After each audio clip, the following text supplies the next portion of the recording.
தாய் தமிழ் உறவுகளுக்கு வணக்கம். புதிய அமைச்சர் ஆகின்றார். அரவக்குறிச்சி திமுகவினர் மகிழ்ச்சி என்ற தலைப்பில் இந்த காணொளியை காண்கிறோம். தமிழக அமைச்சர் செந்தில் பாலாஜி அவர் அமைச்சராக தொடர வேண்டுமா அல்லது ஜாமீனில் தொடர வேண்டுமா என்று திங்கட்கிழமைக்குள் பதில் சொல்லுமாறு உச்சநீதிமன்றம் உத்தரவிட்டுள்ளது.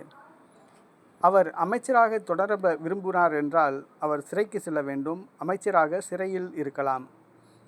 ஜாமீனில் இருக்க வேண்டுமென்றால், வெளியில் நடமாட வேண்டுமென்றால் அமைச்சராக இருக்க முடியாது என்று உச்சநீதிமன்றம் மறைவாக குறிப்பிட்டுள்ளது. ஆகவே அவர் ஜாமீனில் வெளியிலே இருக்க விரும்புகிறார், அமைச்சர் பதவியை ராஜினாமா செய்ய விரும்புகிறார். நாளைய தினம் அவர் தன்னுடைய பதவியை ராஜினாமா செய்வார் என்று கூறப்படுகிறது. அவரிடம் உள்ள மின்சாரத்துறை பிடிஆர் தியாகராஜனிடம் ஒப்படைக்கப்பட உள்ளதாக கூறப்படுகிறது. இந்த சூழ்நிலையில் செந்தில் பாலாஜிக்கு பதில் கரூர் மாவட்டத்தை சார்ந்த மற்றொரு சட்டமன்ற உறுப்பினரே அமைச்சராக பரிந்துரை செய்துள்ளார். செந்தில் பாலாஜி அரவக்குறிச்சி சட்டமன்ற உறுப்பினர் இளங்கோ அமைச்சராக பதவியேற்கிறார் என்று கூறப்படுகிறது. செந்தில் பாலாஜி பரிந்துரையின்படி அரவக்குறிச்சி சட்டமன்ற உறுப்பினர் இளங்கோவுக்கு அமைச்சர் பதவி வழங்கப்படுகிறது.